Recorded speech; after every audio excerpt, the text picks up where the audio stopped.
What it do?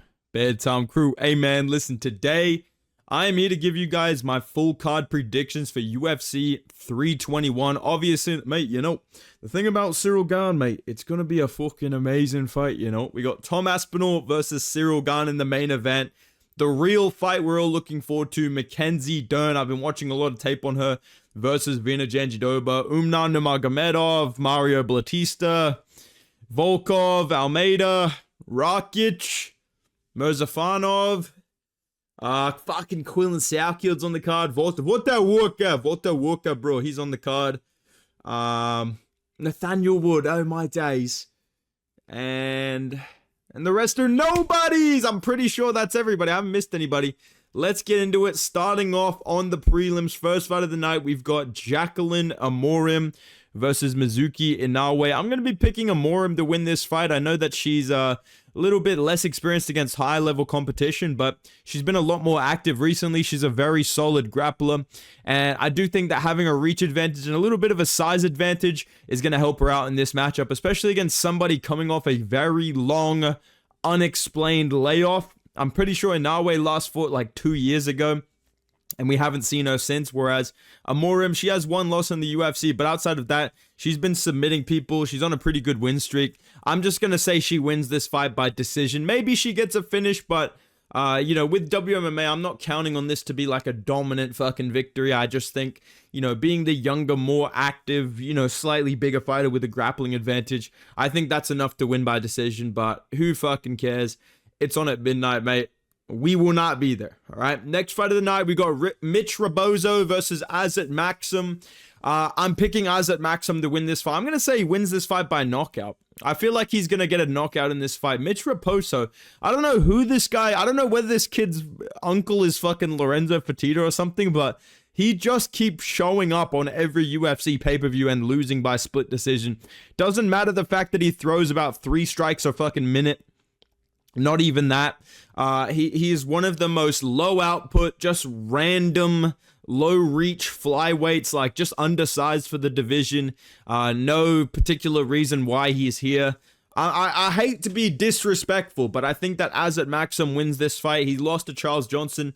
Very, very close fight against Tagirul Umbekov, who is ranked, who is a giant weight bully flyweight with Dagestani plot armor, and people thought that Azat Maxim won that fight, so I'm going to say he wins this fight pretty clearly by knockout. I think this is going to be both these guys just kind of fucking standing around at range, doing nothing, feinting, stomping on the cage, and then Maxim just times a big right hand and drops him, because all Mitch Raposo does, this guy just stands around and then nods his head. He throws a little calf kick here and there. He'll throw a fucking 1, 2, or a 3. Like, that's literally the only things this guy does. Is he'll go jab cross, he'll go cross hook, or he'll go hook cross. He might switch it up on you a little bit. He gets a little bit crazy sometimes. He might throw a hook cross instead of a cross hook. So he doesn't really do anything. He'll mix in takedowns, does nothing with them, loses them immediately. Too small.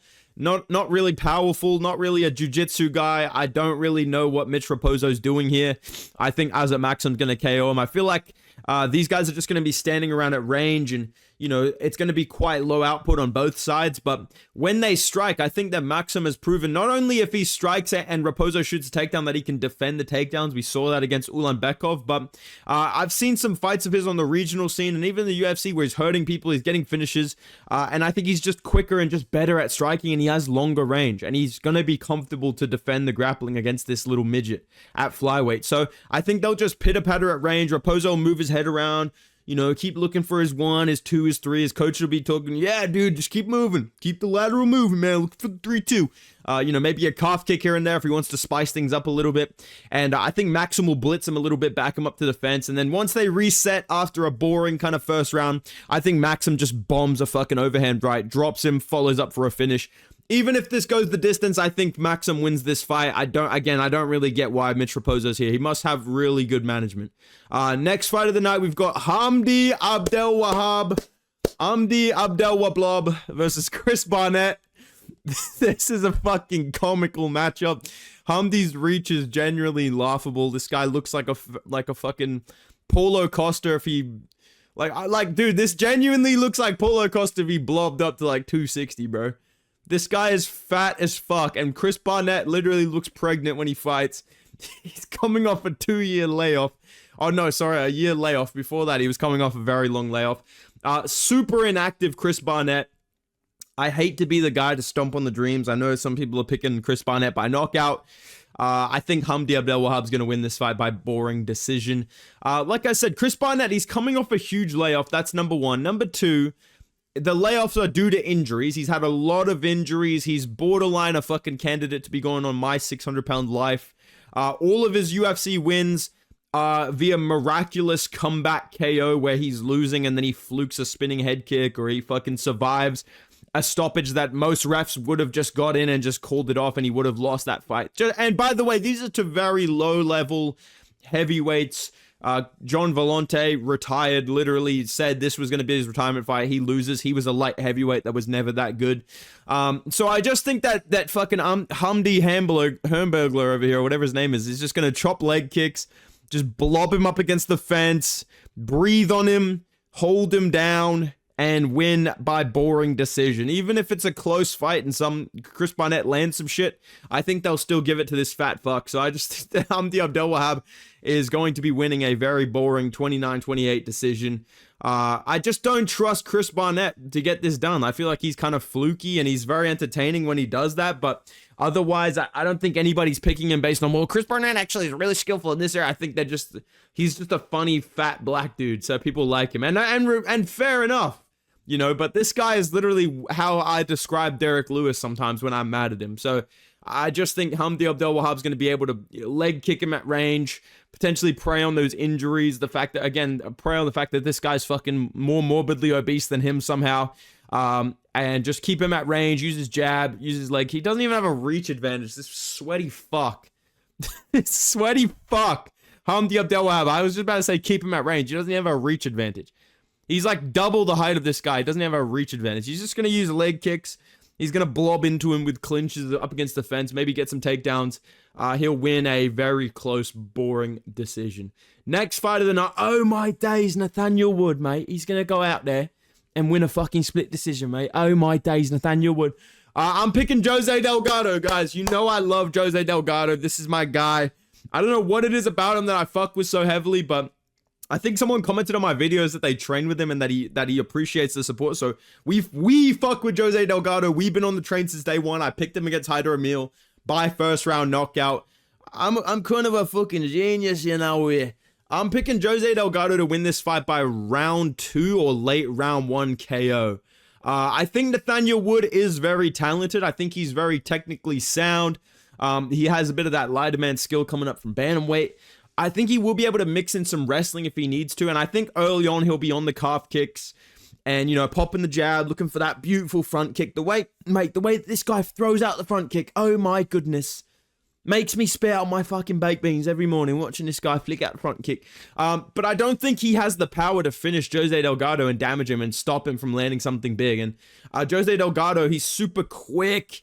He's got a big speed advantage in this matchup, I think. He's also got a power advantage on the feet. There's no doubt about it. He's way more of a finisher. I would say the grappling leans slightly towards Nathaniel Wood, but even then, when you're dealing with such a big, lanky featherweight, it's going to be hard to take him down, hold him down consistently without getting caught. And I feel like in every Nathaniel Wood fight, there's a moment where he knocks down his opponent and then he doesn't finish them. But there's also starting to become moments where he's doing okay and then he gets rocked or gets dropped. Like Daniel Pineda fucking dropped him pretty bad. Almost got a finish. So I think that Jose Delgado is a really big finisher, a really big power puncher, especially compared to the other guys that Wood has fought at 145, where he is kind of undersized. Like I said, he's coming up from bantamweight, so I think this will be a close fight for as long as it lasts. Nathaniel Wood's landing calf kicks, flicking out front kicks to the body. Jose Delgado's kind of switching stances, looking to set something up, mixing up some body shots. And I do feel like Jose Delgado, what the difference is going to be is when things get kind of wild and they get into an exchange, Nathaniel Wood is really good at fighting long and technical and rangy, but once he gets into the fire, he does get cracked a lot. Pause. And I feel like a left hook from Jose Delgado is going to rock him really bad. Maybe he follows up with like a knee to the head, puts him down, and gets a finish. Or just the left hook drops him like the John Dodson fight. Yeah, fucking this guy got nuked by a flyweight, bro. That's what I'm telling you, bro. I just think Jose Delgado is just built fucking different. This guy got nuked by a flyweight, dude. I feel like Jose Delgado is going to be losing and he's going to get in the pocket. He's going to land a fucking left hook. and he's going to drop Nathaniel Wood badly and follow up and get a finish. I could see a knee up the middle as well landing. That's something that this guy actually does have. I know I call that in every video, like, bro, knee up the middle on the break of a clip, you know, but dead ass, if there's anybody that's going to do it, it's my boy Jose Delgado. So I'm going to say late round 1, early round 2 KO. Nathaniel Wood is kind of winning, chopping the calf kicks, flicking out the jab, and then Jose Delgado gets in his face. They get in the pocket, boom, left hook on the chin, maybe follows up with a knee or just drops him bad, finishes him via ground and pound. I really like Jose Delgado in this featherweight division, and I think his jab and his reach is also going to be able to set up a finish at some point during this fight. He's super long, he's really big for featherweight, and Nathaniel Wood's chin is kind of, you know, becoming a bit of a, not a question mark, but it's always been something kind of exploited by real big power punches, okay? So I do think that Jose Delgado wins that fight. All right, man. Next fight of the night, we've got another British superstar coming in, Louis Sutherland. Oh my goodness, mate, Louis Sutherland. Yeah, I used to train with this guy back in the fucking day, mate. Oh my goodness, mate. Fucking Louis Sutherland, bro. He's fucking knock you spark out, mate. I'm picking Volta Walker, bro. I don't know what. The reason I'm laughing is because I have a really bad feeling Sutherland's somehow going to win this. Am I the only one at home? Please comment down below if you agree with me. Why do I have this really bad feeling Louis Sutherland is just going to defend the grappling and knock out Volta Walker because he's a blob? I don't know what it is about Louis Sutherland. There's something about this kid. He's got a sparkle in his eyes. He's got a twinkle in his eyes. And I feel like he's actually quite decent for a blob. I know he looks like a full-blown jobber at heavyweight. And I am picking Volta Walker. Let's make that perfectly clear on some Obama shit. Let me be clear. Volta Walker, I think he's going to win this fight by round 1 submission. Mid-round 1, late round 1, around there. But I have a bad, like, I don't know what it is. I'm going to just ignore it and just trust my brain. My CTE-riddled fucking brain that Volta Walker's going to win this. But I have this weird, I don't know what it is about Louis Sutherland. He's actually, like, decent for a blob. I know, like I said, I know he looks like a fucking jobber at heavyweight. But he's actually, like, okay. Like, he moves around well on the feet. He doesn't just spam fucking hooks and look to get a knockout. He actually, like, kicks. He feints. He'll mix in fucking takedown attempts. He'll clinch people up. He tries to set up the right hand, which is pretty powerful. But I think the reason I'm going to pick Volta Walker is because he's going to be more aggressive. I think he's going to back Louis Sutherland up, who does start out kind of patient, kind of looking for leg kicks, kind of feinting. I think Volta Walker will just run at him, blob him down, force him up against the fence. I could see like an outside trip up against the fence, or he just rolls for a leg and Louis Sutherland rolls the wrong way because he's a heavyweight. Like, I don't hold that against him, but I think that at some point Volta Walker will submit this guy in the first round. I could see him like getting a takedown, like I said, maybe an outside trip up against the fence, ends up in half guard, and then locks up a head and arm choke or a rear naked choke as Louis Sutherland kind of, you know, puts both arms on one side, tries to get up, gives up his back, gets choked out. But another reason I'm gonna pick Volta Walker before, I know that it's a meme that I'm fence sitting this fucking fight, but I don't care. I have to say this. I think another reason I'm gonna pick Volta Walker is because the current shape both of these guys are in. Louis Sutherland looked like a fucking, you know, Mr. Olympia winner before he got signed. All of a sudden, this guy's blob now, jiggling in the photos at media day. Just very, very fucking interesting. And Volta Walker, fair plays to this guy. He has actually gotten in good shape. So I think that he's going to have an athleticism and a speed advantage. And obviously a big skill advantage in the grappling, especially the jiu-jitsu. I think Louis Sutherland maybe has some decent offensive wrestling if you're a complete blob. Like, I think he would be able to take down some of these other guys that Volta Walker's taken down, but I don't think he'd be able to submit them. And I think Volta Walker has proven he does have pretty good jiu-jitsu. So I think he's going to get in his face, put him up against the fence, take him down, win by submission. Maybe a head and arm choke, maybe a rear naked choke, or maybe he just does another fucking heel hook. Yeah, I'm feeling a round 1 submission. All right, next fight of the night, we've got Abdul Karim Al-Sawadi versus Mateus Camilo. I'm going to pick Al-Sawadi to win this fight by 29-28 decision. I don't rate him that highly. I do think he's a little bit chinny and he's a little bit passive and very undersized for lightweight as well. But Mateus Camilo is another guy that's fought at featherweight before. I don't think he's necessarily this massive, scary lightweight. I think both of these guys could pretty easily fight at 145. So I think that kind of cancels things out a little bit. And I'll say Al-Sawadi, I just think he's got a little bit better style to win a decision here. I think that for Camilo, it is basically win by knockout or finish, or you're going to lose this fight, especially in Abu Dhabi. I'm not going to say who they're going to favor. I'm just saying, look at both of these guys' names and where they're from, and let me know who you think the judges will be rooting for in Abu Dhabi at this fucking event. Let me know what you think. I don't know. Maybe they favor the Brazilian guy, not the Palestinian. Maybe, I don't know. We don't know, right? But listen, bro, I'm gonna remove that from it. I don't like to make predictions like that, but I think that's a factor here with two guys that aren't necessarily big finishers. Mateus Camilo does have some knockouts. He is nasty. He has been submitted a couple of times. El Salwadi, he's a fucking decision machine.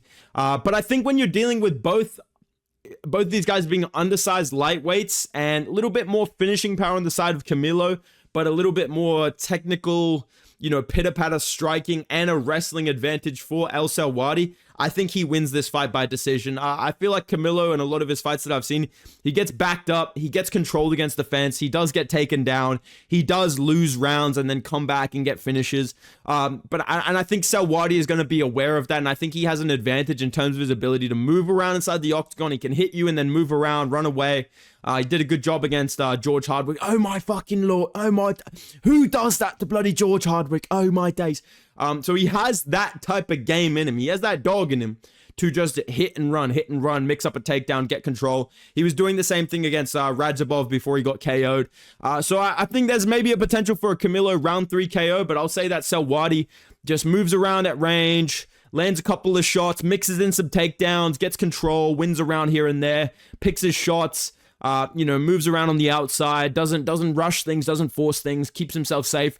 And I think that will work pretty well against Camilo. I think he can smudge him against the fence if he needs to. I think he can take him down with the body lock, get to the mount, even just end up in the full guard. I think a Brazilian guy in full guard, most of the time they're going to try and throw up subs as opposed to trying to get back up straight away. So I think like I said, there's definitely a chance for a Camilo round 3 finish. I think he could come back and maybe hurt him late, but I'm going to say El Salwadi wins this by 29-28, close decision on the prelims here. All right, man. Next fight of the night, we've got Mateusz Rebecki versus Ludovic Klein. This is a close fight. This is actually a very close fight. I do think that purely stylistically, I think Rebecki, before the Chris Duncan fight, I would maybe pick him to win this fight, but it's not like this isn't a Charles Oliveira Gamrot situation, where I think Rebecki is levels above Ludovic Klein and he's just taking some damage. Is he going to be fine? First and foremost, I think this is a close fight regardless of how much damage these guys have taken. Number 2, I think Rebecki, it's one thing to get knocked out cold with like 2 or 3 punches. That's bad, but I think it's almost worse to go a full fight getting hit with like 300 significant strikes. I mean, he's just had wars and wars and wars back to back. It's been one battle after another on some fucking Leonardo DiCaprio. Oh my God, that's such a bar, dude. Dude, please quote that in the comments. That's such a bar. But you get what I'm saying, right? This guy's been through wars and wars and wars, and that's not only brain damage, that's scar tissue, that's bleeding really easily when you get into these close fights, and I think Ludovic Klein is going to win this fight by decision. I think that Mateusz Rebecki will start out pretty aggressive early on, but I think that Klein is just a little bit sharper, he's more accurate, and he's quicker as a striker. I think their grappling will cancel each other out. Rebecki's a pretty solid grappler, he's a little short, stocky wrestler, but we've seen Klein show pretty good takedown defense, especially out in the open. I think up against the fence, Rebecki will be able to maybe get some takedowns and some control, and that could maybe sway things, but we've seen people use physicality to get away from him, right? And both of these guys, they do kind of slow down as the fight goes on because they're so explosive and dangerous.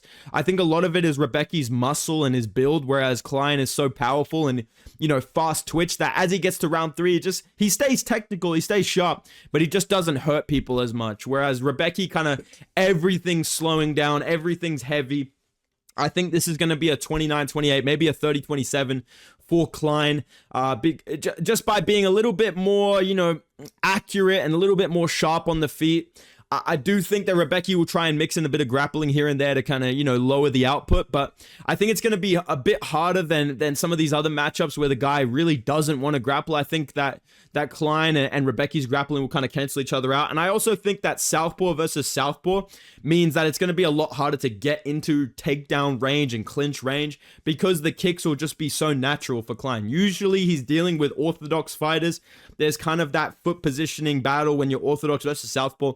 Southpaw versus Southpaw, orthodox versus orthodox, you can just blast leg kicks. You can use your front kicks. You know exactly where the body is. Your head kicks are there a lot easier. And I also think his knees up the middle will be weapons that hurt Rebecca as he slows down. I think both these guys will slow down a little bit going into 2 and 3, but I just think the difference, like I said, is who's sharper, who's more accurate. I think that's Klein. I think he's going to do a little bit more damage with knees and elbows in close. And I think Rebecca just opens up so wide. Like, his default is throwing big, meaty fucking hooks. As opposed to Klein, who's a little bit more 1-2 down the middle. Boom, front kick. Boom, leg kick. Boom, head kick, right? Rebecca's trying to nuke you with fucking hooks. And I think that opening up wide for hooks as opposed to straight punches, and also being a guy that likes to fight in close in the pocket, like get head-to-head, trade shots, land something big.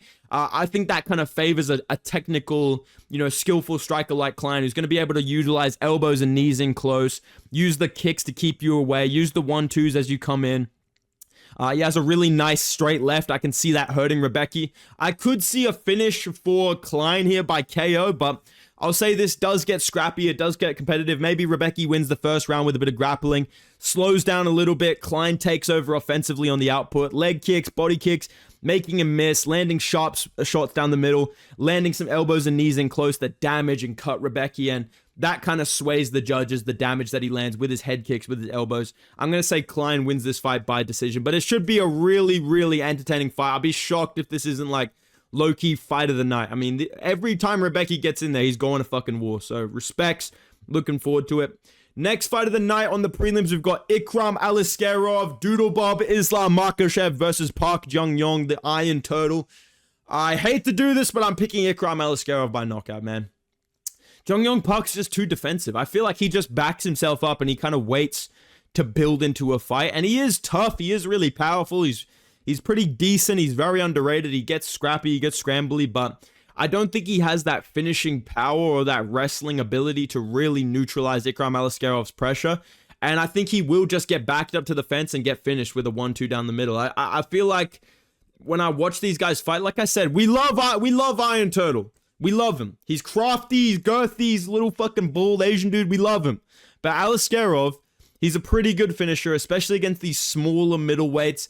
And he's proven to have very solid takedown defense. Obviously, you look back at the Hamzat fight, he defends all the takedowns.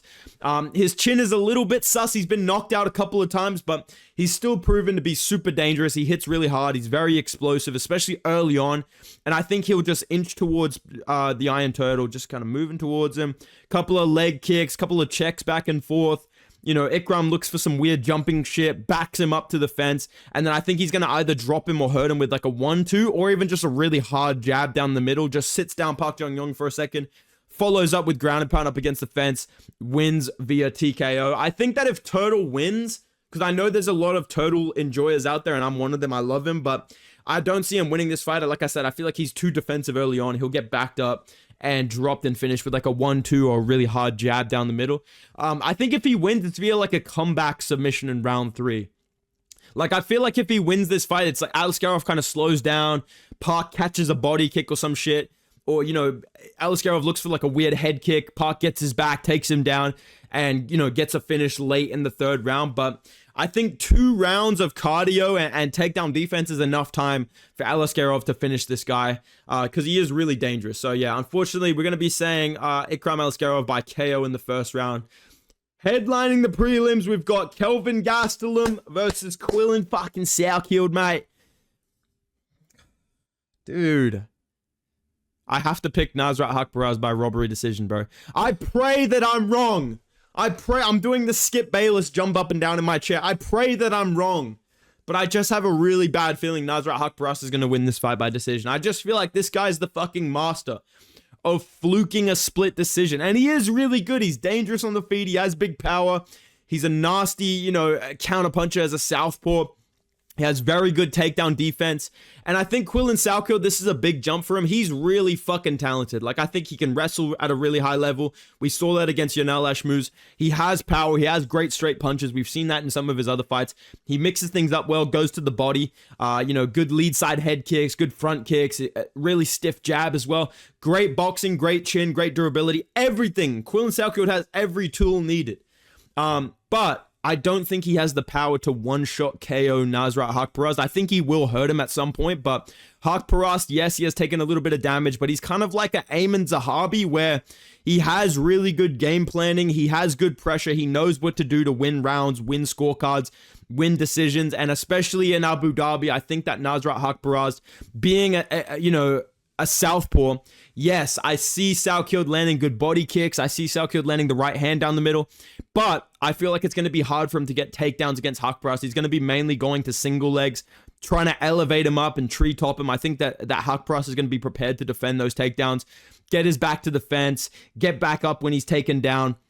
And I think as the fight goes on, Salkhild will start good, but then get tagged a little bit with the counter overhand left of Haqparast, not really get the takedowns controlled. So I think that's the biggest reason I'm picking Haqparast, is because I don't know if Salkhild can consistently take him down and control him. I've seen Salkhild get taken down and controlled by other guys on the regional scene, and people have been able to defend some of his takedowns once they settle in.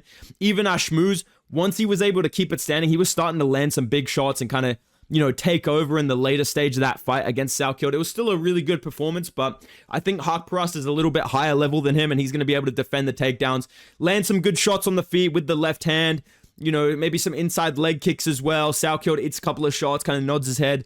They get kind of scrappy. It's a super close fight, but I'll say that Nasrat Haqparast wins by 29-28 decision, just being a little bit faster and more powerful on the feet, and just able to defend the grappling threat consistently enough to not be controlled, not give up position, prove to the judges, hey, I can defend this guy's takedowns, I'm walking him down, I'm letting some big shots. I still feel like Salkhild can hurt him with the right hand, because he did get rocked by Jared Gordon. He took a lot of damage against Ribovic. He arguably lost both of these fights, but I'm going to pick him by decision because he's proven an ability. He's proven the fucking cockroach Ayman Zahabo ability to win close decisions. And these fights, regardless of who you think won them, they showed that he's at that top 20, top 15 kind of level. So I love Quillan Salkhild. I'm hoping that he wins. I'm hoping that he throws up a fucking head kick and knocks this cunt out. But I'm going to tentatively pick Nasrat Haqparast by 29-28 decision. So my picks for the prelims, I've got Haqparast, Aliskerov, Klein, El Sawadi, Vote Worker, bro. Jose Delgado, Hamdi Abdelwahab, Maxim by KO, and Amorim by decision. All favorites, very nerve-wracking, but it is what it... Actually, I think Haqparast is an underdog, but regardless. Starting things off on the main card, we've got Alexander Rakic. This man has the opportunity to do the funniest thing, bro. Yo, Rakic can do the funniest thing tonight, bro. Versus Azamat Murzakanov. Listen, bro. The professional... I love this goofy taxi driver blob title run, but I'm going to pick Rakic to win this fight by decision. I am worried, okay? I'm not going to act like this is a dude. Matt, people genuinely are picking Murzakanov, bro. I'm not that confident, okay? I'm going to say Rakic wins this fight by decision 29-28, maybe a 30-27. He's changed camps. He's always been top 5, top 6 level in the light heavyweight division, regardless of what you think of his wins or his resume or his losses. He has proven that he's pretty fucking skillful. He's had super competitive fights, even when losing to Jan Blachowicz, Magomed Ankalaev, Yuri Prohaska, and those losses are really not that bad, right? Outside of that, all this guy has done in the UFC pretty much is win via decision, using his range, his size, his kick speed, his power for a light heavyweight. He is a little bit chinny. His defense is a little bit sus, and that does worry me, but I think I'm going to pick him because he's a pretty sizable jump in competition, and I think Rakic's weakness has always been someone that can match his technical kickboxing skills, right? You're looking at someone like Blachowicz, who's a super skillful 205er. He can wrestle, he's big, he's got big power, he's got nasty body kicks, he's got good leg kicks. Blachowicz is so technically crafty and good and powerful. He's really one of the best, most underrated light heavyweights of all time. And that's not a bad loss to have. That was a competitive fight. Ankalaev, again, champion, outstruck Alex Pereira in the first fight. Really explainable loss and super close fight. Yuri Prohaska, he's absolutely destroying Yuri Prohaska. Then Yuri I had to absorb it, the power. And now I'm gonna finish this guy. Let's go for that. You know what I like? That's understandable. That's explainable. Right? And Murzakanov, yes, he is a good finisher. He's powerful. But being the shorter, smaller guy who's older, and you're at a reach disadvantage, and you got caught for roids, and now you're coming back, so that I'm assuming you're now off them, hopefully. I think that a Rakic who's younger, coming off a big break, changing camps, that's a great sign considering how bad his corner was in that fight against Ankalaev, where he could have won that fight based on what we saw. I think in this fight, he's going to be able to use his physical tools, pick at Murzakanov with the body kicks, inside leg kicks, jabs, right hands down the middle. I can see Murzakanov just looking for these big overhand rights and getting tagged down the middle, 1-2s. You know, Rakic just jumping around, moving around at range. Murzakanov looking to blitz in. Rakic just avoiding him because Rakic will stink it up. He doesn't give a fuck. Rakic is the king of the walk-off decision. People fucking forget, man. This guy hit a walk-off decision on Anthony Smith, dude. Okay? He will mix up a takedown and hold you against the fence if he has to. He will blast little pitter-patter leg kicks and body kicks and just do enough with his jabs and run away and win. I think he'll win this fight by decision. I think Murzakanov will look for big moments, but just kind of get pieced up at the range. My only worry in this fight is that Rakic is notoriously like one of the biggest fumblers, bro. Like, this guy's putting up prime bedtime, like 2023 bedtime level fumbles. When he loses, he's literally piecing people up and then boom, he just gets rocked. He does the fucking jelly legs and he runs away and he gets finished. I do worry. I can see a world where he's like winning against Azamat Murzakanov. I'm sitting there celebrating. And then on the break of like a takedown attempt or a clinch or some sort of shit, Murzakanov just bombs a left hand in the pocket and just puts him on Bambi legs, finishes him in like mid-round 2. But I'm going to pick Rakic by decision. I think he's going to be blasting the body kicks against the, Orthodox versus Southpaw matchup. I think that's really beneficial for a kicker like Rakic. Inside leg kicks, 1-2 down the middle, moving away, clinching up when he needs to, mixing in takedowns when he needs to, winning by unanimous decision. I think Rakic gets this one done. He's kind of notorious for like fraud checking people as well. So I think Rakic is pretty good, all right? Next fight of the night, we've got Alexander Volkov versus Jailton Almeida. I'm going to pick Jailton Almeida to win this fight by submission. I think that Volkov is super skillful, and I think some of this maybe flip-flopping from me is because he beat Cyril Gane. And even then, I rewatched that fight, and it was actually pretty close. So I'm kind of thinking about that a little bit more carefully now. But there's no denying, Volkov is really good. He's a very good striker. He's really improved his game. He's shown a willingness to grapple as well in his past couple of wins that I think is a good sign to see. And I do worry about Almeida's cardio and his durability. Like, if Volkov can defend fucking Volk would defend this guy's takedowns. This is how fucking good he is.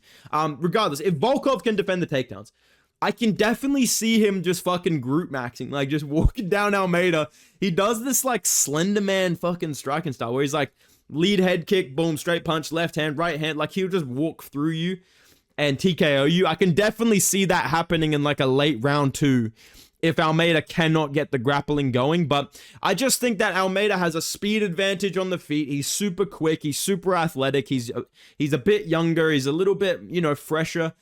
He's got a big athleticism advantage. He's a fucking genetic freak. He's probably on roids as well. I think he will get a takedown super quick. And once he gets control, because he can chain wrestle. Like, if Volkov defends with a sprawl, which he's good at sprawling. We've seen him blob people out like fucking Tybura and Romanov. You're not going to get away with just taking down Volkov if you're a blob. But if you're quick like Tom Aspinall, and you're athletic like Tom Aspinall or even Cyril Gane, you can get takedowns. I think Almeida is in that similar kind of camp. I think most people would put him up there with those two as the most athletic, kind of promising guy of the division. I think he'll be able to shoot a takedown, even if it gets sprawled. I think he'll just chain wrestle, turn the corner, pick Volkov up a little bit off his knees, take him down, get on his back. He's shown that he can do it even against really high-level wrestlers like Curtis Blades. Derek Lewis is sneaky hard to take down if you're actually, watching tape on him.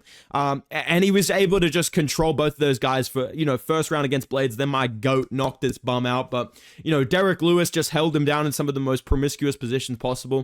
And even his skills in terms of sweeping and transitioning positions in the grappling, like we saw against Spivak, when he got put on his back, he's able to put in butterfly hooks and sweep and, get back on top and get a finish. So I think that in terms of the grappling, he has a big advantage here against Volkov. I think he's going to have a speed and athleticism advantage that'll help him get a takedown super quick, get control. And we've seen in all of his fights that he can get to the mount and the back pretty quick, pretty much as soon as he takes you down. And I think that it's good that he has the losses to Curtis Blades and the stinker fight with Derek Lewis. I think those fights kind of taught him lessons on like not being a bit more patient, just trusting in your ability to just hold and outskill these fucking heavyweights in terms of your grappling.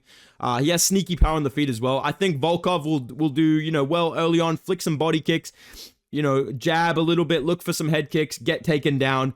Almeida chain wrestles, gets to the mount, maybe gets to the back, gets a round 1 rear naked choke, face down on the canvas, and the crowd goes fucking crazy. I'm going to say Almeida wins by round 1 rear naked choke, all right? Featured fight of the night. I cannot fucking wait to see this. Umar Nurmagomedov versus Mario Batista. I almost want to pick Batista for the meme, and I could see a weird world where he just mogs Umar. Like, Umar just tries to pitter-patter, and Batista just gets in his face with his salty, grumpy little face and just, pieces him up for 3 rounds. I'm going to pick Umar to win this fight by decision. I think that Umar, honestly, I hate to use fucking thought processes like this, but if that fight against Merab were a 3-round fight, he beat Merab. He won that fight. And I don't think you can really say that for anyone else in the division. And to me, I think Umar is just the second best bantamweight in the world right now, skill-wise. In a 3-rounder, it's going to be extremely difficult to beat him. I think Batista would have to walk through his kicks and his, range management, weapons like the jab. I think he'd have to spam takedowns, overhands, jab, body punches, just like he did against Patchy Mix, without being taken down, which I don't see happening, without gassing out, which, I think he's capable of pushing a really high pace, but it's going to be totally different with someone that actually knows what a kick is, that actually will mix in a takedown, can defend takedowns, can hurt you with the hands. We saw him hurt Merab, which, is starting to look a bit better and better for him, considering most of these other guys now are not even hurting Merab or being able to really hit him super clean on the chin. So I think that just overall, I think Umar's going to win this fight by decision. I think it's going to be a close fight, competitive back and forth, but I think Umar's going to be able to utilize side kicks, leg kicks, the occasional question mark up top. He's got a really quick jab, good footwork, got a nice 1-2, and I think Batista will be a little bit more on the output, but a little bit less on the big damaging moments. I think the crowd's going to react a lot more to everything that Umar does, and I feel like he can mix in the wrestling if he needs to and out-grapple Batista. I think it'll be close, but I just see Batista as like a slightly less block-headed Merab. Like, he's a little bit more technical, but he's a little bit less of a dog. Like, he's he's aggressive on the feet, not as aggressive and crazy as Merab. Not as powerful, doesn't have that blockhead kind of energy. He's a little bit more technical, and I think that helps Umar, because Umar can kind of match his speed on the feet, and I think he wins a decision, 29-28, just keeping him at kicking range, defending takedowns, maybe getting on the back, mixing up takedowns as well when he needs them, using his 1-2. Batista looking for some body work, some jabs. I feel like Batista, he will have good moments, like I said, but I think that Umar will just keep him at a longer range, and he has the edge where he can mix in the grappling if he needs to, and he can defend the grappling if he doesn't want to grapple. I think Batista's hand speed and his output will help him in moments. Like, I can definitely see him catching a body kick from Umar and then blitzing into him with like a big boxing combo, finishing with a body shot or an uppercut, landing on Umar, but not doing enough to out-damage him or rock him. So all in all, I think Batista will have some moments with the hands, but Umar will keep him at range with the leg kicks, the body kicks, mix in some takedowns, get to the back body lock, get to the backpack, control him up against the fence. And I just think Umar's the second best bantamweight in the world. I think this will be a close fight, but I lean towards him in this matchup, especially with home crowd advantage as well. I think not only are the judges going to be looking more at what Umar's doing, even if Mario Batista's higher output, I think Umar's going to be a little bit more damaging and a little bit more flashy with what he does. But also, I think the crowd's going to react a lot more to the big moments of Umar, and that's going to help him as well. And like I said, he can mix up the wrestling. He can choose to keep it standing, whatever works best for him. So next fight of the night, this is the real main event we've all been waiting for. Virna Jandiroba versus Mackenzie Dern. Now, I've been watching a lot of tape on Mackenzie Dern for this fight in 0.25 speed, breaking down the scrambles, breaking down the, the high-level striking of this woman. I think Mackenzie Dern's going to win this fight. I know that it's kind of a meme, and I feel like the funniest outcome, which I can definitely see happening, this is not a very high-confidence pick, I can definitely see Dana White getting in the cage, being like red with anger, having to put the belt on fucking Raul Rosas Jr. over here. I can definitely see that. I feel like a lot of the time, the most depressing, funny outcome is usually the one that happens. But I'm going to say that Mackenzie Dern wins this fight by decision. I could maybe see a submission, but both of these girls, They're very, very hard to submit, especially in MMA. I don't think either of them has been submitted. So I do think that the grappling, I lean slightly towards Mackenzie Dern. The wrestling, I lean towards Jandiroba. I think Mackenzie Dern has more power, more grit on the feet. I think she's a little bit tougher, a little bit more aggressive. Whereas Jandiroba is a little bit more clean and technical, but I don't think that actually works that well against someone like Mackenzie Dern. I feel like this is low-key sneaky matchmaking by the UFC to put the belt on Dern. Because when you first look at this matchup, you look at who's more chopped, you know, who's on a better win streak, all of this. You think Jandiroba is way better than Mackenzie Dern.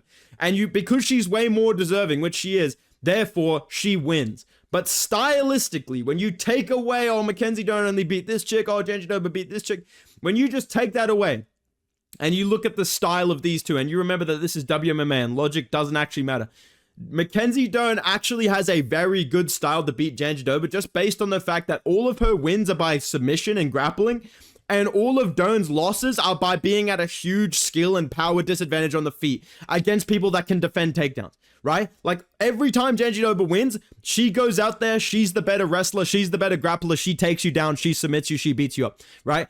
All of Mackenzie Dern's losses she's out there against someone that actually knows how to punch like a fucking man, that exploits her terrible boxing, like Lemos has knockout power, has knockouts in the UFC. Andrade has real deal knockout power. Xiaonan, real deal knockout power. All of those chicks, they have nasty power on the feet for women's strawweight. They are blockheads. They have solid enough wrestling to defend the grappling. And Xiaonan, they had a pretty close fight. It was a 5-rounder. I think that's a good fight to rewatch. She has good wrestling, very good striking, big power on the feet, not the best jiu-jitsu. So there's still moments where Mackenzie Dern shines, but Dern's wrestling is so dog shit that she couldn't consistently just out-grapple Xiaonan and get to good positions and get a finish, right? Even then, it's a competitive 5-round fight. But the other two losses, they are two people with knockout power that just, you know, are good enough to defend the takedowns. Jandiroba, yes, she is a better wrestler, but her striking is not good enough, in my opinion, to clearly outstrike Mackenzie Dern. She doesn't have KO power. She doesn't hurt people. She low-key got pieced up and fucking walked down and marauded by Mackenzie Dern in their first fight. And again, she's not outstriking any of these chicks. She's taking down every single person that she's fighting and just submitting them, right? Lemos, Xiaonan takes them down, submits them. I understand that that looks like she's way better than Mackenzie Dern, but I think it's because she has better wrestling, right? Same with Blanchfield. She can do that to Andrade. Jasuda Vicious, she can do that to Andrade. But just looking at these two fighting each other, right? I think this fight mainly just like Jandiroba, I think she comes in as a better wrestler than Dern. Their jiu-jitsu is comparable. Like I said, you know, Jandiroba submitted some of these chicks that beat Mackenzie Dern. Mackenzie Dern submits basically everybody that gets into a long extended entanglement with her. She's super quick at throwing up submissions. I would say Mackenzie Dern is better at jiu-jitsu than Jandiroba, considering she didn't want to grapple with her in their first fight. And I'd say they're around the same level of striking, except Mackenzie Dern more aggressive, more of a blockhead, more willing to just get in your face and throw shit, more powerful on the feet. I've actually seen her fucking hurt people in the UFC, especially when she lands her goofy overhands. I think the clinch striking favors Jandiroba. She's got good knees to the head. We saw her break Mackenzie Dern's nose in the first fight. We've seen Mackenzie Dern get hit with those knees as well against like Lupi Godinez. She landed some good shots. Lemos and Andrade, they hurt her when she got into that boxing, you know, close pocket range. But I think Jandiroba will, you know, do okay on the feet, but I think Mackenzie Dern will be walking her down, doing more damage, landing overhands, mixing in takedown attempts, not even trying to get them, but just being more aggressive, just being on the front foot. And I just can't see a 25-minute fight between these two not having either Mackenzie Dern hurting her and landing something big, and or extended grappling exchanges. And I honestly think I honestly, this is maybe a ridiculous thing to say, but I actually think it's kind of true. I don't think if you're a women's MMA fighter, you can grapple with Mackenzie Dern and not end up in a submission attempt. I cannot think of a single fight where they just flattened her out and there was no submission attempt. I think Mackenzie Dern, if you take her down, or if she takes you down, or if you're grappling, she will jump guard, or she will jump an armbar, she will jump a triangle, she will roll for a leg. She will do something like that. And she's actually quite good at using these positions to sweep and get finishes, or, you know, sweep and end up on top and start landing damage, or even just to avoid getting finished or avoid losing a round, she can immediately just throw up a submission attempt, and that can sway the judges, right? When the striking is so close in terms of skill, and I think we can all agree there's a power and blockhead damage advantage to Mackenzie Dern. That's number one. The wrestling favors Jandiroba, but is she going to be willing to take down Mackenzie Dern, knowing full well that she will end up facing submission attempts? And if they grapple for a long amount of time, I think we can all agree Mackenzie Dern is better at jiu-jitsu than Jandiroba. I think that this fight will be a close decision, not to mention the fact the UFC clearly wants this bitch to win. The fucking embedded is like 50% Mackenzie Dern every single episode. So I feel like this fight will be Mackenzie Dern marauding at Jandiroba. They end up clinching. Jandiroba gets a takedown. Mackenzie, it's close on the feet, maybe favoring Dern. Jandiroba gets a takedown. Dern threatens some sort of submission. That's the end of the round. I lean towards Mackenzie Dern. I'm going to say Mackenzie Dern wins this fight by decision. I think she's going to have more submission attempts. I think she's going to have bigger moments on the feet. Even if she gets outstruck, I think she's going to have the more power, the more damaging ability. She's going to be aggressive. She's going to be pushing the pace. Get ready for the commentary to be acting like she's like dominating as well, because that will be part of this as well. I think Mackenzie Dern wins this by decision, bro. I really don't see a finish on either side. Again, Jandiroba, she's really good, but does she have the exact skill set that beats Mackenzie Dern? Does she have the power on the feet to hurt her? Does she have the wrestling to defend any grappling and keep it on the feet and actually outstrike Mackenzie Dern? I don't know if she can outstrike her. I think she can out-wrestle her. I think she can stay safe on the ground, but I think she'll still deal with submission attempts. And I think on the feet, Mackenzie Dern will be getting in her face, landing bombs or swinging bombs at least. And I think she's going to win by decision, man. All right. Main event of the evening, we've got Tom Aspinall versus Cyril Gane. Now, I did a full video breaking this down. I won't yap about this too long. I just don't see how Cyril Gane wins this fight, dude. Like, I don't want to get on here and be like, he has no chance whatsoever. Right? Because I feel like there is question marks here about Tom Aspinall. But there's less question marks about Cyril Gane because we've seen him lose more. That's just it, bro. We've seen him lose his 2 fights in the UFC. Not a bad look losing to Ngannou. Not a bad look losing to Jones. It is how you lost in those fights. Right?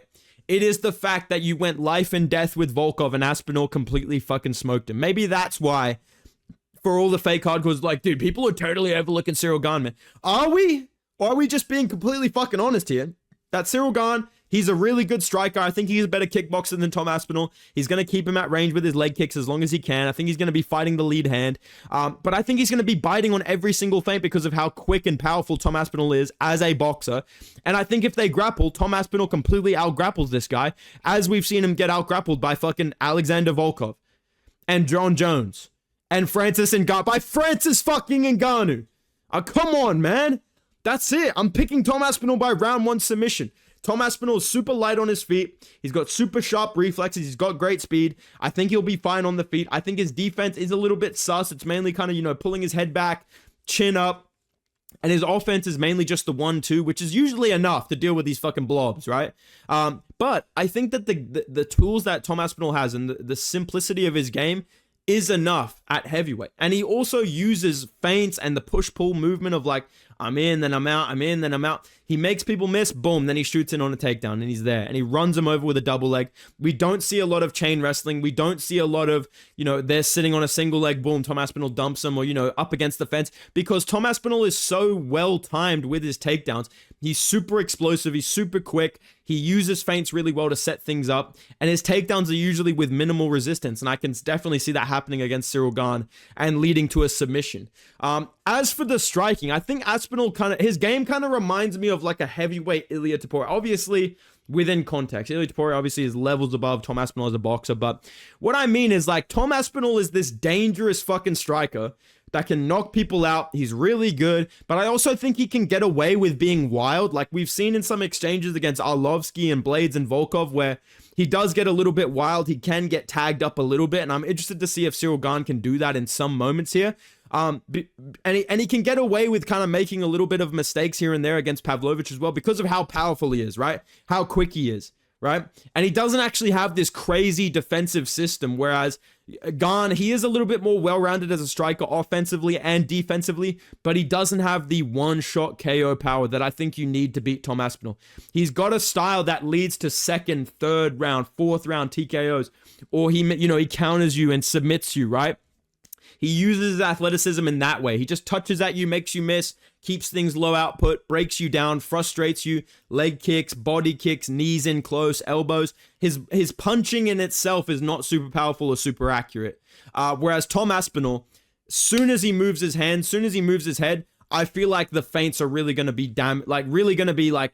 I don't want to be on some Joe Rogan. The feints are chewing him up, man. But I feel like he's going to use feints really well in this fight because of how quick and powerful his hands are. I feel like he uses these really well to get comfortable, read his opponents, and like I said, he sets up his takedowns to be super comfortable, super low resistance, gets his opponents off balance, and I definitely see this working against someone like Ciryl Gane, who we've seen get off balance, we've seen get taken down, making little mistakes, biting on feints, doing weird shit against Volkov, against Jones, and we've seen Aspinall use his feints and his timing to mess with people, right? He has a really good control of range, and he uses the 1-2, he pulls out, boom, he steps in. His feints really set things up well for him, and he's pretty smart with his entries and exits. He gets a little bit reckless in the pocket. He can get clipped a tiny bit, but I don't think Gane has the power to really punish him for that. So I feel like Tom Aspinall will be light on his feet, moving around. Ciryl Gane will be touching with the leg kicks, touching the lead hand, looking to touch him into the body with some front kicks. I think Tom Aspinall will be feinting level changes, boom, 1-2 down the middle. Ciryl Gane, boom, boom, gets his head snapped back, then he goes to get him a little bit, right? Tom Aspinall, maybe runs into a knee up the middle. I can honestly see Tom Aspinall maybe faking a level change. Ciryl Gane throws up a knee. As soon as he puts his leg down, boom, Tom Aspinall runs him over with a double leg, takes him down, ends up on top straight away. And I think that once he gets on top, Ciryl Gane, we've seen in these fights, when he's on his back, he defaults to submission attempts. He does not try to get back up first. He tries to use a Kimura or a leg lock or even a guillotine grip, regardless of a positioning, to get back up. And I just feel like Tom Aspinall is going to take him down, like I said, using that rhythm, using that messing with him with the feints, running him over with a double leg, super well timed, minimal resistance, gets on top of him, gets to the half guard, quickly passes to like a head and arm choke, and gets the finish late round 1. I do want to see this fight go a little bit long. I think the only question marks here with Tom Aspinall is what does he look like if this fight goes to round 3? And I think that being a southpaw is interesting. Like Ciryl Gane being southpaw is interesting against Tom Aspinall because he'll be able to use his like lead hand control of Tom Aspinall. He'll be able to land that lead leg kick, side kick to the knee. Looking to keep Aspinall out at kicking range. But like I said, I just feel like the feints, the explosiveness, the grappling advantage of Tom Aspinall is too much. I think he's going to, make Gane react too big with his feints, get him off balance, take him down really easily, and get a round 1 submission. Let me know your predictions in the comments down below. If you guys enjoyed the video, drop a like, subscribe to the channel, go follow me on Instagram and Twitter at Bedtime MMA, and I will see you guys in the next video, man. Goodbye.